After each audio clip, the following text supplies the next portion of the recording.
Montana, 1873. The wind didn't just bite, it gnawed. It chewed straight through wool and leather, right down to the bone. And Mason Blackwood felt nothing. He stood on a hill overlooking a world buried in white, his gaze fixed on two stones jutting from the snow like broken teeth. Elizabeth Blackwood. Emma Blackwood, 5 years old. His wife. His daughter. His hand, raw and red from the cold, traced the letters of Emma's name. He could almost feel the phantom warmth of her small hand in his, a memory that was now just another ghost in a land full of them. The wind howled a predator's cry, but the only sound Mason heard was the crushing silence of the graves. Some vows can only be made in the deep cold, when your breath hangs in the air like a frozen prayer, and your heart is a stone in your chest. "I should have been here," he whispered, his voice cracking like river ice. The words were a familiar poison on his tongue. He'd choked on them for 4 years. He fell to his knees, the snow seeping through his trousers, a cold that couldn't touch the one already inside him. He bowed his head, the weight of his failure a physical thing, a yoke on his shoulders that never came off. "No child will ever die on my land again."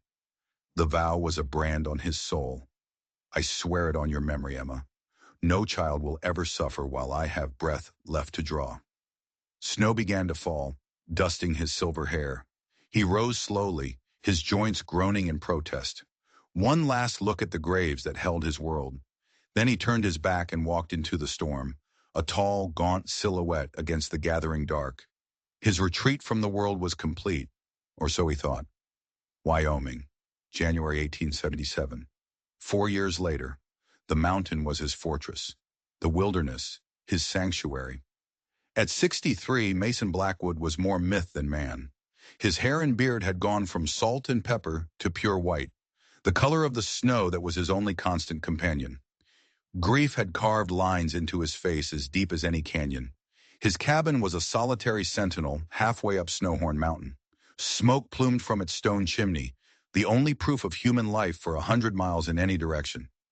Inside, the world was stripped to its essentials: a fireplace, a table, 2 chairs, shelves of preserved food, a few worn books, a life of deliberate emptiness.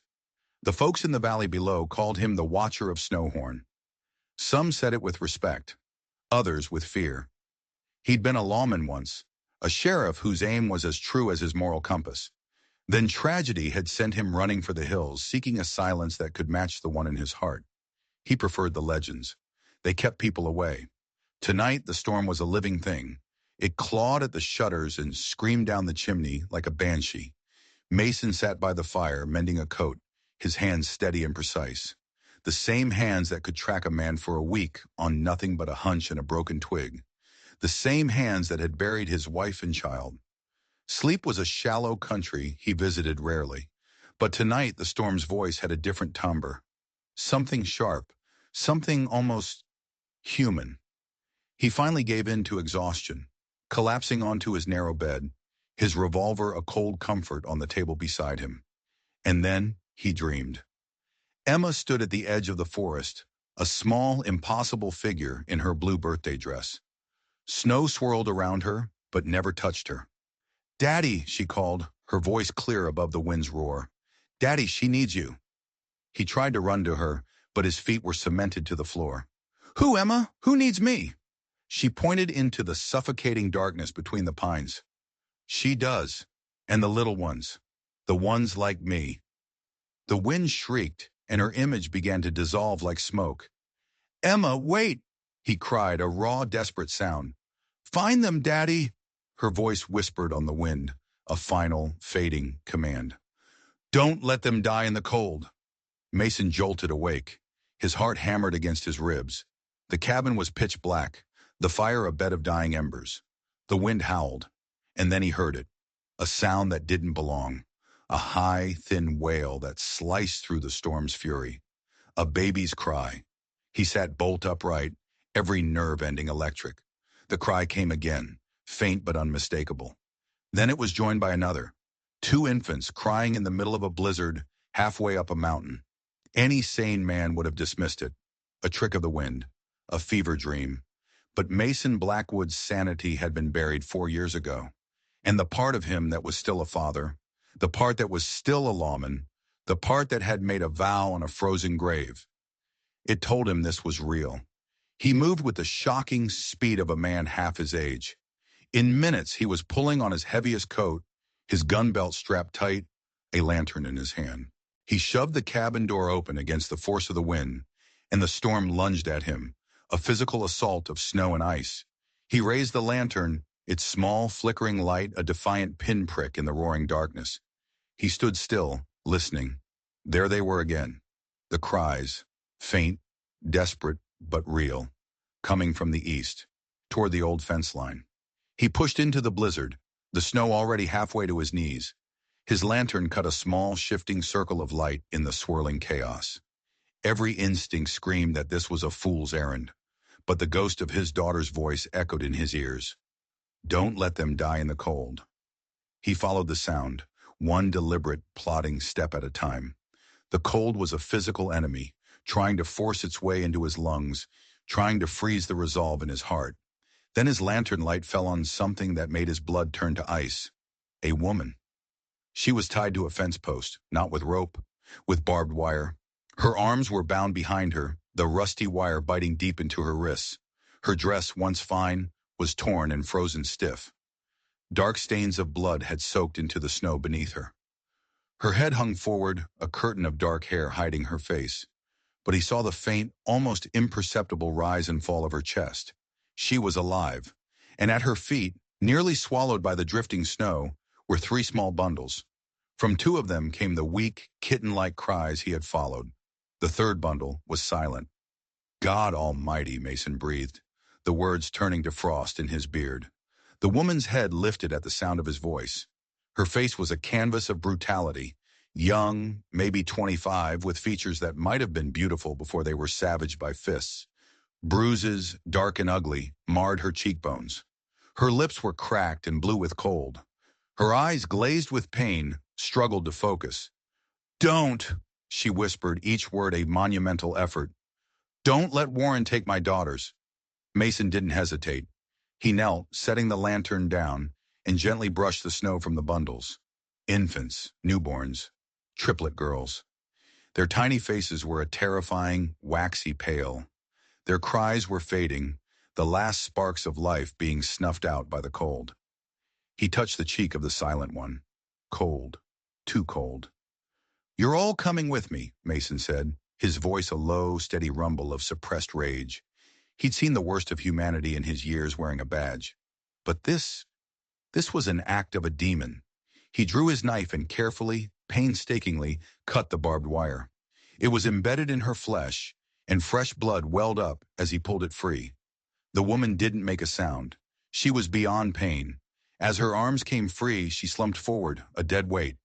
Mason caught her, shocked by how cold and light she was. What's your name? He asked, trying to anchor her to consciousness. Victoria, she managed, her voice a ghost whisper. Victoria Reed. Reed. The name hit Mason like a physical blow. A name from a past he had tried to bury. A cold deeper than the blizzard settled in his gut. There was no time for that now. Victoria, I'm getting you and your girls to safety, he said, his voice hard with purpose. Stay with me. She gave a tiny nod, a flicker of a fight in her exhausted eyes. With practiced efficiency, Mason gathered the babies. He unbuttoned his heavy coat and tucked them inside, against the warmth of his own body, securing them in place with his scarf. Then he lifted Victoria. She weighed almost nothing. He turned toward the faint, distant glow of his cabin. A 15-minute walk out had become a life-or-death struggle back. He had a dying woman in his arms and 3 freezing infants against his chest, and a promise to keep to a ghost. Not on my land, he growled, the words snatched away by the wind. Not again. He began the long trudge back, each step a battle. Victoria drifted in and out of consciousness. The babies had gone quiet. The silence was more terrifying than their cries. Silence meant death was winning. When the cabin door finally came into view, his arms were screaming, his lungs burning. He kicked the door open, stumbled inside, and gently laid Victoria on his bed. He carefully extracted the infants. Placing them in a wooden crate he hastily lined with his softest blankets near the hearth. The fire was nearly out. With hands that had begun to shake with adrenaline and delayed shock, he added wood, coaxing the embers back to life until a blaze roared up the chimney, pushing back the killing cold. Only then did he truly look at what the storm had brought him. Victoria Reed lay unconscious, her breathing shallow. Her dress, now that he could see it in the firelight, was silk, the kind a wealthy merchant's wife would wear. Now it was torn, bloody, and frozen. The three tiny girls in the box were unnervingly still. He touched one's cheek, still too cold. He set a pot of goat's milk to warm on the fire, then carefully unwrapped each baby, rubbing their tiny frozen limbs, trying to coax the life back into them. He spoke as he worked, his deep voice a strange and gentle sound in the quiet cabin. "You're safe now, little ones. The cold won't take you, not tonight." One of the babies stirred, then another. The third, the smallest, remained still. A spear of fear pierced the armor around Mason's heart. He picked her up, her entire body fitting in one of his massive calloused hands. "Come on now, little one," he murmured, holding her close to his chest, sharing his own heat. "Your sisters are fighting. You fight too." As if she'd heard him, the tiny infant took a shuddering breath and let out a weak, reedy cry. Mason closed his eyes, a wave of relief so profound it almost brought him to his knees. He fed them the warm milk with a small spoon he'd carved years ago for a purpose he refused to remember. They took it weakly at first, then with more strength. Next he turned to Victoria. Her clothes were a dangerous, frozen shroud. With a grim, professional detachment, he cut the silk dress away, covered her with warm blankets, and began to clean and bandage the deep, cruel wounds on her wrists. As he worked, he saw the other marks, the bruises on her torso and legs. Some were fresh and angry purple. Others were a sickly, faded yellow. This wasn't a single act of violence. This was a pattern, and the name she had given him? Reed. Warren Reed. Warren Reed was one of the richest, most powerful men in the territory. A man Mason had once known. A man he had once, foolishly, called a friend. A cold fury built in Mason's chest. Victoria's eyes fluttered open. They were clearer now, the glaze of shock replaced by a dawning, terrible awareness. "My daughter," she whispered, panic threading her voice. "They're safe," Mason assured her, gesturing to the crate by the fire. "All three. They're alive." Relief washed over her face, but it was immediately chased by a new wave of fear. "He'll come for them." "Warren Reed," Mason said. It wasn't a question. Her eyes widened. "Yes, my husband." Mason's face was a stone mask. "Rest now. You're safe here." Who are you?" she asked, her voice fading. "Mason Blackwood," a flicker of recognition. "The Watcher," she murmured, and then exhaustion finally claimed her. Mason pulled another blanket over her and went to check on the infants. They were sleeping, their breathing a little stronger, a faint touch of pink returning to their cheeks. He sank into his chair by the fire, suddenly aware of his own soaked clothes, of the bone-deep chill that had settled into him. He should change. He should eat. Instead, he watched the rise and fall of three impossibly small chests, each breath a tiny victory against the storm, against the cold, against the man who had left them to die. "Emma," he whispered so low the roaring fire couldn't hear. "Was this what you meant?" Outside, the blizzard raged on. But inside Mason's cabin, a fragile, impossible warmth had taken hold. Four souls pulled back from the brink, and a vow made 4 years ago on a frozen hill had just been called due. Dawn broke quiet and pale. The wind had died, leaving a world transformed, buried under a thick, pristine blanket of white. Mason hadn't slept. He'd kept vigil, tending the fire, watching over the woman and the three infants who had been delivered to his door by the storm. Victoria woke with a start, her eyes darting around the strange cabin in a panic until they landed on the wooden crate. Only then did she relax, a shudder of relief running through her. Her gaze moved to Mason, who was setting a bowl of steaming oatmeal on the small table beside the bed. "The girls have been fed," he said, his voice a low rumble. "They're doing well." She pushed herself upright, wincing. "May I see them?" He brought the crate closer. Victoria leaned forward, her hand trembling as she touched each tiny cheek. 3 small miracles. They need names, Mason said. It wasn't a suggestion. She looked at him, a question in her tired eyes. You saved us. You don't even know who we are. Names wouldn't have changed a thing, he said. She studied the tall, white-haired man, this mountain ghost who had appeared in the blizzard like an avenging angel. There was a gentleness in his rough hands that was at odds with the raw power in his frame. Catherine, she said, touching the first baby. Margaret, she said, touching the second. She paused, her voice catching as she touched the smallest, the one who had almost slipped away. And Abigail. Catherine, Margaret, and Abigail, Mason repeated, the names sounding strange and foreign in the Spartan cabin. Strong names. I hope they'll be strong women, Victoria said, her voice filled with a quiet, fierce determination that Mason recognized. It was the will of a survivor. Eat, he said, nodding to the oatmeal. You need your strength. She ate slowly, deliberately. When she was finished, she looked him straight in the eye. You know who Warren Reed is? Yes. Then you know what he will do when he finds out we survived. Mason's jaw tightened. I have an idea. I should tell you what happened. Only if you want to. She took a deep breath and the story spilled out. A marriage at 19 to a wealthy widower, twice her age. A fine house that was a gilded cage.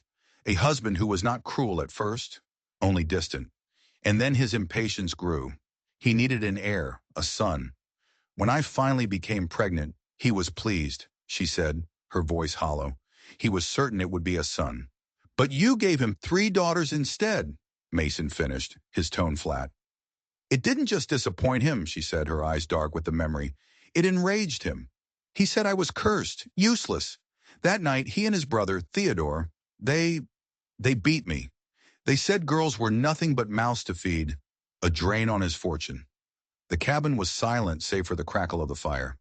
Yesterday, she continued, her voice dropping to a whisper, he dragged me out to that fence post. He set the girls in the snow at my feet. He said if the elements didn't take us, then it was God's will. He smiled as he rode away, Mr. Blackwood. He smiled. Mason, he corrected, his voice quiet but hard as iron. He left you to die. He and your daughters will not die, not on my land. She searched his face. They say you were the law around here once, a lifetime ago. Do you still believe in justice?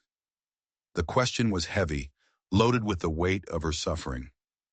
I believe in protecting the innocent, Mason answered finally. The law doesn't always manage that. A small grim nod. She understood. Will you help us? Get us to the next town? You're not going anywhere until you're healed, he cut in, his tone leaving no room for argument. And traveling with 3 newborns in this weather is a death sentence. But Warren Reed won't find you here, Mason said with a chilling certainty. No one comes up my mountain unless I invite them. Her shoulders slumped, a mixture of relief and resignation. Then we are your guests until spring. You are under my protection, Mason corrected, for as long as it takes. As if on cue, Catherine, the eldest, began to fuss, her small face scrunching up before letting out a surprisingly lusty cry. Mason carefully lifted her and brought her to Victoria. She has your spirit, he observed. For the first time since she'd arrived, a genuine, though faint smile touched Victoria's lips as she took her daughter. Let's hope it serves her better than mine has served me. Mason turned away, giving them a moment of privacy. But as he looked out the window at the blindingly white, silent world, he heard something. A soft crunch of snow that didn't belong to the deer and rabbits he was used to. He moved silently to the window, his hand resting on the butt of his revolver. He scanned the tree line, his eyes missing nothing. The deer he'd seen earlier was gone, but something else was there, or had been. A track, a single deep hoof print, partially covered by new snow, but unmistakable. A horse, and it was fresh. Made since the storm had broken. Someone had been here, watching. Mason's blood ran cold.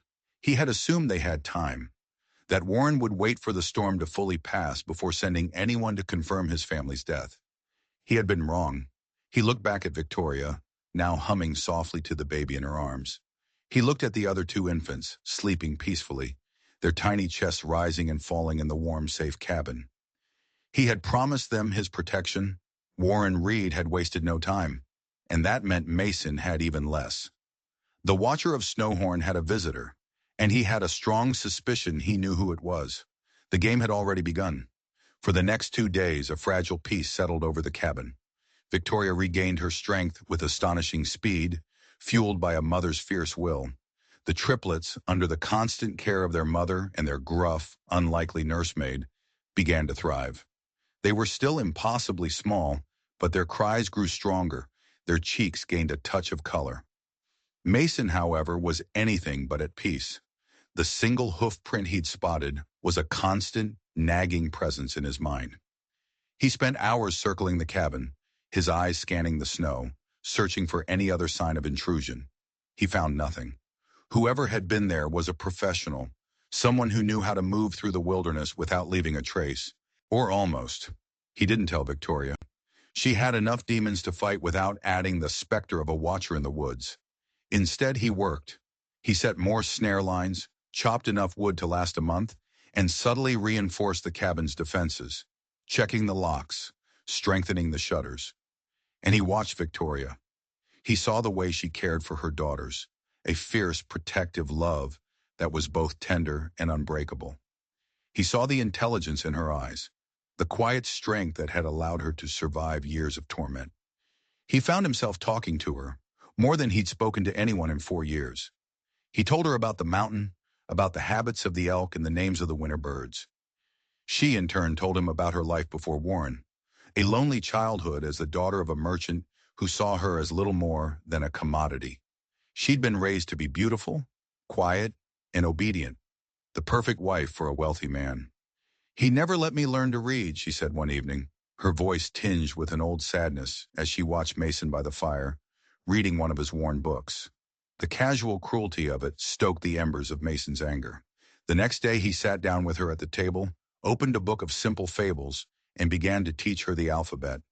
She was a quick study, her mind hungry for the knowledge she'd been denied. In those moments, with her brow furrowed in concentration as she sounded out a word, Mason saw a flicker of the woman she might have been, the woman she could still become. On the third morning, Mason knew he couldn't put it off any longer. His supplies were dwindling faster than expected, with 4 extra mouths to feed in a way. He needed to hunt, and he needed to properly scout the mountain. "I have to go out," he announced, trying to keep his tone casual. "Check my traps. Look for a deer." Victoria looked up from feeding Abigail, fear instantly clouding her eyes. "Bar the door behind me," he said, his voice firm. "Don't open it for anyone, not for any reason. If you hear trouble, there's a second revolver in that trunk. It's loaded. Do you know how to use one?" She shook her head. He took the time to show her how to hold it, how to aim, how to pull the trigger. Her hands trembled at first, but she listened intently, her expression grimly determined. "I hope you won't need it," he said. "So do I," she whispered. After he left, Mason didn't head for his trap lines. He circled wide, moving with the silence of a predator, his rifle ready. He made his way back to the spot where he'd seen the hoof print. This time, he searched with the meticulous patience that had made him a legendary tracker. He spent an hour combing the area, spiraling outward in an ever-widening circle. And then he found it. Caught on the low-hanging branch of a pine tree, almost invisible against the bark, was a single, dark blue thread. Wool. Expensive wool, the kind a wealthy man would wear. Mason rolled it between his thumb and forefinger. It felt familiar. He followed the almost imperceptible trail left by the horse, a disturbed patch of snow here, a bent twig there. The rider had been careful, but the mountain kept its own secrets. The trail led him not toward the valley, but higher up, to a rocky outcropping that offered a clear, hidden vantage point of his cabin. Someone had been spying on them, not just scouting, watching, for at least 2 days. A cold dread coiled in Mason's stomach. He'd been so focused on a threat coming up the mountain, he hadn't considered one might already be here, waiting. He found where the rider had made a small, cold camp. The ashes of a tiny smokeless fire were carefully buried. A few discarded ration tins were hidden under a rock. And something else. Something that made Mason's breath catch in his throat. Lying in the melted snow near the fire pit was a small silver locket. It was tarnished and dented, but he recognized it instantly. He had given it to his wife, Elizabeth, on their 5th anniversary. His mind reeled. It couldn't be. The locket had been buried with her. He had placed it in her hands himself. He opened it. The tiny portraits of himself and a 5-year-old Emma were gone, but the faint scratches where they had been were still visible. How? How could it be here? Had her grave been robbed? The thought was a violation, a desecration that made his vision swim with red fury. But that didn't make sense. Why would a grave robber come all the way to his mountain? Unless the person watching him had put it there. A message, a threat. But who knew about the locket? Only him. And the man who had made it, the jeweler in Helena, who was long dead. He stood there for a long time, the cold silver locket burning in his palm, his world tilting on its axis. The past he had tried to bury was not dead. It had followed him here. It had been waiting for him. He forgot about hunting. He forgot about the trap lines. He ran back to the cabin, his heart pounding with a new, terrifying urgency. He saw the smoke from the chimney, and a wave of relief washed over him. Victoria was safe. But when he burst through the door, the cabin was empty. The fire was still burning. A bowl of half-eaten stew sat on the table. The wooden crate where the babies slept was empty. Victoria and the triplets were gone. "Victoria!" he roared, his voice echoing in the sudden, terrible silence. There was no answer. He scanned the room, his lawman's eyes taking in every detail. There were no signs of a struggle. Nothing was out of place, except for one thing. On the rough-hewn mantel above the fireplace, propped against a candlestick, was a folded piece of paper. It hadn't been there when he left. With a trembling hand, he picked it up and unfolded it. The handwriting was elegant, precise, and chillingly familiar. "You took something of mine, Blackwood. Now I've taken something of yours. If you want to see them again, come to the old Clarion mine. Come alone. You know the way." It was signed simply, R. Reed. But it wasn't the note that made Mason's blood freeze. It was what was folded inside it. 2 tiny faded portraits, one of a younger Mason Blackwood, the other of his daughter, Emma, the portraits from Elizabeth's locket. Warren Reed hadn't just stumbled upon his cabin. He hadn't just sent a man to scout. This was personal. This was planned. And somehow, impossibly, it was connected to the death of his own family. The vow he had made on their graves took on a new, terrible meaning. He had sworn no child would suffer on his land. Now 3 children, and the woman he had sworn to protect, were in the hands of a monster he had helped create, a monster who was now twisting Mason's own past into a weapon against him. The watcher had been blind, and now the trap had been sprung. The Clarion Mine, a jagged scar on the north face of the mountain, abandoned for 20 years. A maze of unstable tunnels and black, forgotten shafts. A perfect place for an execution. Mason didn't waste a second. Rage was a fire in his blood, but his mind was ice cold, calculating. He grabbed his rifle, his second revolver, and a box of cartridges. He moved with a lethal economy of motion, the years of solitude stripping away, the lawman re-emerging from the hermit's shell. He knew the mine better than any man alive.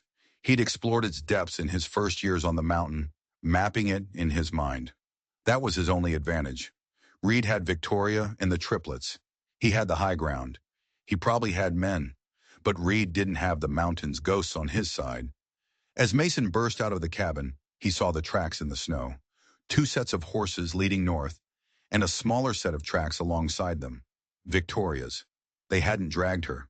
She had walked. Had she gone willingly? To protect the girls?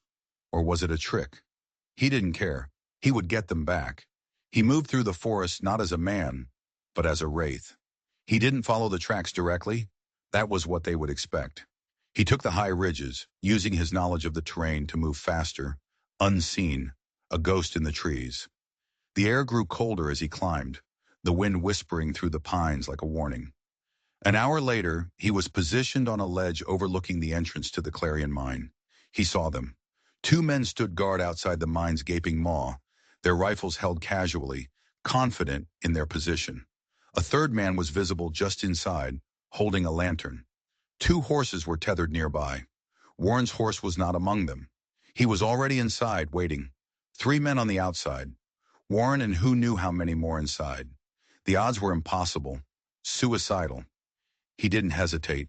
He raised his rifle, the stock cool and familiar against his cheek. He centered the first guard's chest in his sights. He took a slow, steady breath, the world narrowing to a single point. He exhaled.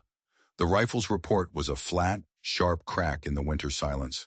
The first guard collapsed without a sound, a dark stain spreading on his coat. The second guard spun around, confused, raising his rifle. Mason had already worked the lever action, chambering a new round. The second shot was just as clean. The man crumpled to the ground. The third guard, the one with the lantern, dropped it and scrambled for cover inside the mine entrance, firing blindly out into the trees. Mason was already moving. He slid down the scree slope, a silent avalanche of gray wool and cold fury. He reached the mine entrance as the third guard was trying to reload. The man looked up, his eyes wide with terror, as the legendary Watcher of Snowhorn materialized from the dusk. He never finished reloading. Mason's fist, hard as granite, connected with his jaw, and the man's world went dark, 3 down. He picked up the fallen guard's revolver and tucked it into his belt. He now had 4 pistols and a rifle. He was outnumbered, but not outgunned. He stepped into the blackness of the mine. The air was frigid, thick with the smell of damp earth, and something else. Something metallic. Blood. He moved deeper into the tunnel, his boots making no sound on the rock floor. He knew this main shaft. It led 100 yards in before branching into a dozen smaller tunnels. A labyrinth. Blackwood.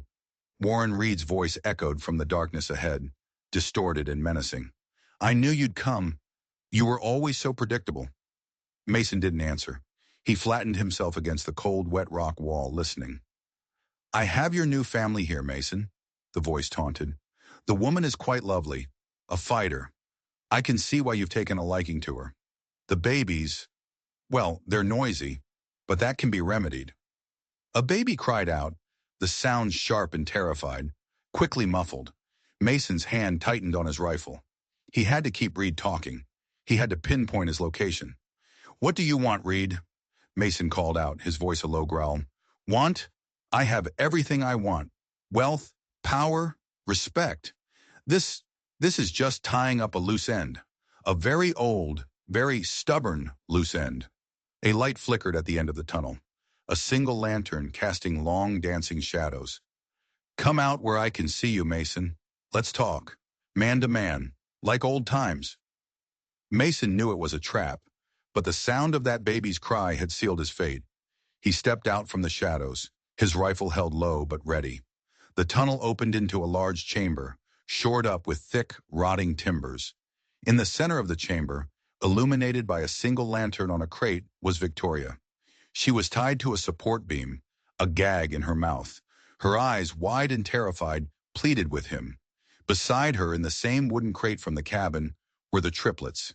And standing next to them, holding a revolver casually pointed at the crate, was Warren Reed. He was just as Mason remembered him from the wanted posters of his youth. Handsome, confident, with eyes as cold as a winter sky. But there was something new in them now. A madness. There you are, Warren said with a smile. A little older, a little grayer, but the same self-righteous fool I remember. Let them go, Warren, Mason said, his voice dangerously quiet. This is between you and me. Oh, it's always been between you and me, Mason, Warren said, his smile widening. From the very beginning. You just never knew it. 2 more men stepped out of the shadows from adjoining tunnels, rifles in their hands. They flanked Warren, their weapons trained on Mason. 3 against 1. In a dead-end chamber, the trap was perfect. You're wondering about the locket, aren't you? Warren said, clearly enjoying himself. You're wondering how I knew, how this all connects. Mason's eyes narrowed. You were there. Warren's smile was triumphant. I was there. The night your wife and daughter took the fever. Such a tragedy. A strong woman like Elizabeth, a healthy child like Emma, gone so quickly. What did you do? Mason growled, the pieces of a 4-year-old nightmare clicking into place with horrifying clarity. Your wife was too smart for her own good, Mason. Just like you. She found some papers. Papers detailing my business dealings. Land grabs, bribes. The sort of thing a man of ambition needs to do to build an empire. She was going to show them to you, the incorruptible Sheriff Blackwood. Warren shook his head in mock sadness. I couldn't have that. I went to your house to reason with her while you were away chasing some outlaw. She was unreasonable. There was a struggle. Accidents happen. And Emma? Mason's voice was barely a whisper.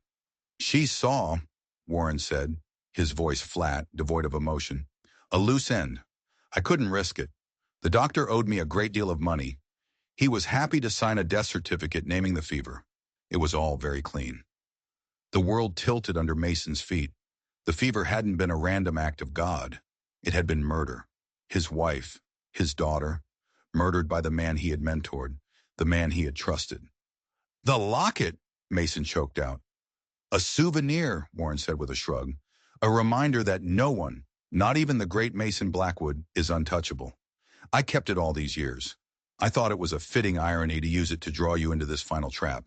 He gestured with his revolver toward Victoria and the babies. You see, Mason, you have a weakness, a fatal flaw. You protect the innocent. First Elizabeth, now this one, and it will be your undoing. You took my wife, my property, you interfered. Now you'll watch them die.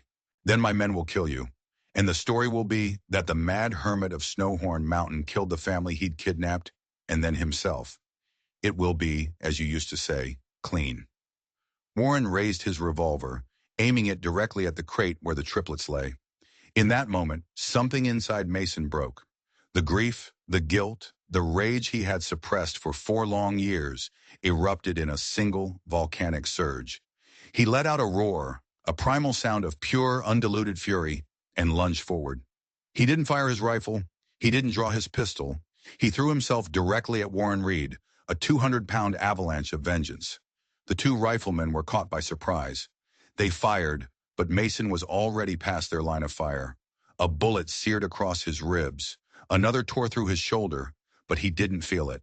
He crashed into Warren, sending both of them tumbling to the ground. The revolver flew from Warren's hand, skittering across the rock floor.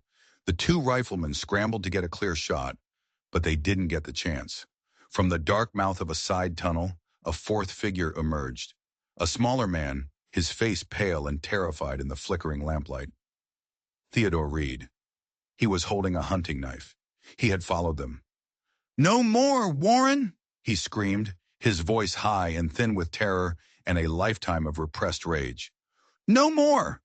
He launched himself at the nearest rifleman, plunging the knife into the man's side. The rifleman cried out and fell, clutching his wound. The second rifleman turned, stunned by the betrayal. It was the only opening Victoria needed. With a desperate surge of strength, she snapped the ropes that bound her. Ropes that Theodore, in a moment of foresight or cowardice, had tied just loosely enough. She grabbed the fallen rifle, her movements clumsy but driven by a mother's ferocious instinct. The rifleman was turning back toward the struggling forms of Mason and Warren. Victoria didn't aim. She just fired. The blast was deafening in the enclosed space. The rifleman was thrown backward, his chest a bloody ruin. Now it was just Mason and Warren, rolling on the ground, trading brutal, desperate blows. Mason was bigger, stronger, fueled by a righteous fury. But Warren was younger, quicker, and fighting for his life with the viciousness of a cornered snake. Warren's hand found a loose rock. He brought it down hard on the side of Mason's head. Stars exploded behind Mason's eyes. His grip loosened. Warren scrambled away, crawling toward his fallen revolver. "It's still over, old man," he gasped, his fingers closing around the gun. He raised it, a triumphant, bloody smile on his face.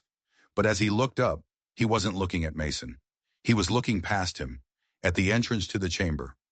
A figure stood there, silhouetted against the dim light from the main tunnel. A tall, imposing woman in a simple storekeeper's dress, holding a double-barreled shotgun with an unnerving calm. Nora Hudson, and behind her a dozen more figures, men and women from the valley, armed with rifles, pistols, and a cold, grim determination. The Protectors. Warren froze, his smile dissolving into disbelief. "How?" he stammered. Nora's voice was as cold as the grave. You weren't the only one with watchers on this mountain, Mr. Reed. It was the last thing he ever heard. Mason, recovering from the blow to his head, had drawn his own revolver. He fired once. The shot echoed in the sudden, profound silence of the mine. Warren Reed, the man who had built an empire on lies and blood, the man who had murdered his family, collapsed to the ground, a neat, dark hole in the center of his forehead. The silence held for a long moment. Then, one of the babies started to cry. It was the most beautiful sound Mason had ever heard. He staggered to his feet, ignoring the fire in his shoulder and ribs, and went to Victoria. She was already at the crate, untying her gag, her hands moving from one baby to the next, checking them, soothing them, her face wet with tears of terror and relief. He cut the rest of her bonds with his knife. She looked up at him, her eyes full of 1,000 unspoken emotions.